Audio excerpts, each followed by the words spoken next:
There are moments in life when you look into your own mind and ask, why am I the one making my life so heavy? The mind, something meant to protect us, sometimes becomes a silent enemy. It whispers doubts, plants anxiety, magnifies pain, and pulls us away from peace. But the strange thing is, the mind is only an enemy until you learn how to use it correctly. This is a gentle, slow story about a person facing himself, a journey in which any one of us may see our own reflection. 2. Long ago, in a quiet valley at the foot of a mountain, there lived a man named Royal. He lived quietly, simply, and was known by everyone as the kindest man in the region. Yet inside him was a storm no one could see.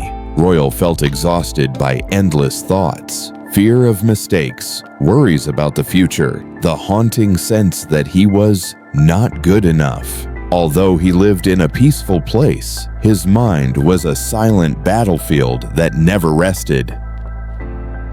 One autumn morning, Royal decided to leave the valley and seek the inner peace he had longed for. He had heard that on the northern mountaintop lived a sage, said to be a master in taming the mind. The climb was long and harsh, but Royal hoped that at the end of the path he would find the answer to his struggles. When he finally reached the sage's small hut, the first thing he said was, "Master, my mind is my enemy.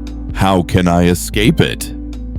The sage looked at him, smiled gently, and replied, "The mind is not something to escape from. It only becomes an enemy when you let it rule you. When you learn to guide it, it becomes your greatest ally." Then the sage handed Royal a small bowl filled with water. The surface trembled slightly in the wind. The sage said, "Look into this bowl. When your mind is agitated, you will see everything distorted and unclear. When your mind is still, you will see the truth of all things." Royal remained silent, but it felt as though a small lamp had been lit inside him. In the days that followed, he began learning to observe his mind instead of fighting it. Every morning, he sat on a rock outside the hut, watching the sunrise, listening to the stream, and feeling his breath move in and out. The sage taught him that the mind is just a flow. Thoughts come and go like clouds across the sky.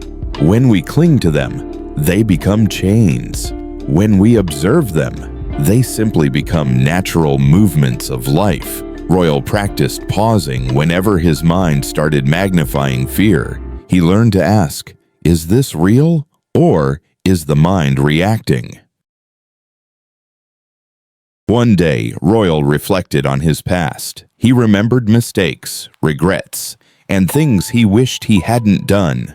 His mind immediately exaggerated them, making him feel incompetent and worthless. The sage saw this and said, "Your mind does not intend to harm you. It is only trying to protect you from repeating pain. But protection does not mean control. You must teach it to distinguish what is memory and what is the present." That sentence helped Royal realize that for many years he had let his mind lead his life without ever holding the reins.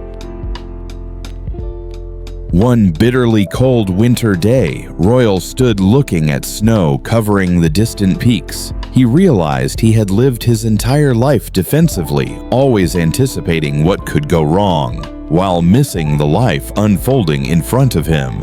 The sage said, "When your mind keeps running into the future, it turns the future into fear. When it runs into the past, it turns the past into a burden.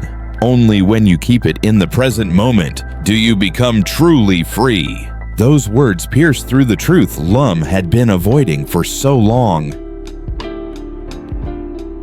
The more he practiced, the more Royal realized that the greatest enemy was not the mind, but his ignorance of it. He had never learned to listen to his real emotions. He only reacted, resisted, and suppressed. But when he began allowing things to be as they were, letting sadness be sad, letting worry have its name. The mind softened. It was no longer a chaotic scream, but a whisper longing to be understood.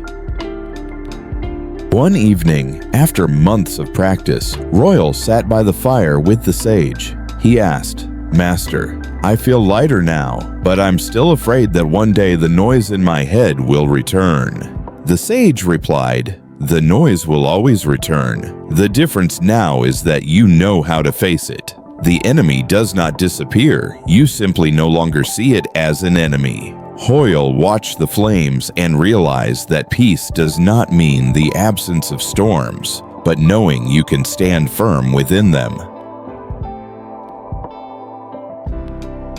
When he was ready to return to the valley, Royal asked the sage one final question.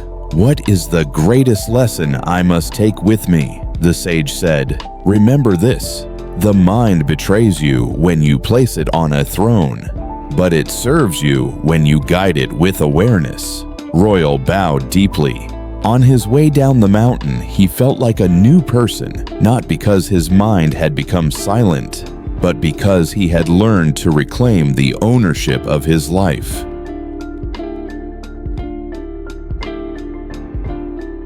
When he returned to the valley, everything was the same. The leaf-covered paths, the children playing, the fog-filled evenings. But inside Lum, everything had changed. He no longer ran away from himself. When a worry appeared, he simply smiled and said, "I see you," and the worry dissolved. When a painful memory resurfaced, he placed his hand on his chest and reminded himself, "I am still here, right now." Life did not demand perfection from him. It only demanded presence. Royal's story ends here, but each of our journeys continues. Your mind may be whispering something that makes you doubt yourself. It may make you afraid, hesitant, or disappointed. But remember, the mind is only a tool. When you let it rule you, it becomes the enemy. When you rule it, it becomes an unparalleled strength.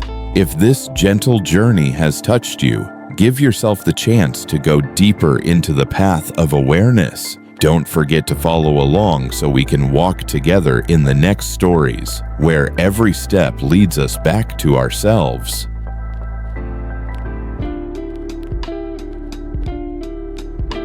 But before we finish, take a moment to look into your own mind. How many times have you been pulled by a thought with no beginning or end? How many times have you concluded that you are not good enough just because your mind repeated an old memory?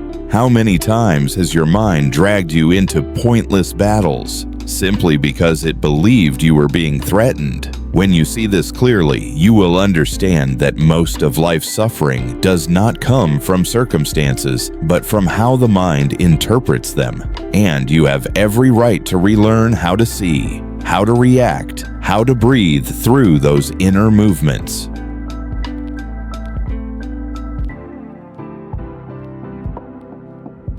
If one day your mind feels too noisy, try stopping. Take a deep breath. Ask, is this thought true or just a reaction?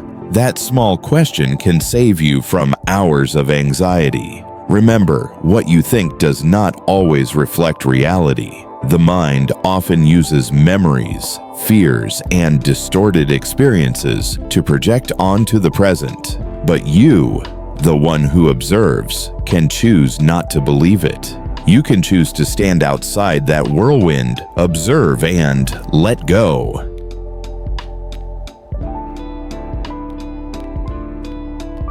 And finally, listen to this as a gentle reminder. You are not the thoughts in your head. You are the one who sees them. You are the one who knows you are thinking. When you step into that position, the position of the awakened observer, the mind naturally becomes quieter. It no longer dominates you, but becomes a loyal companion, a tool you can use on your challenging life journey. And whenever you lose your way, return to your breath.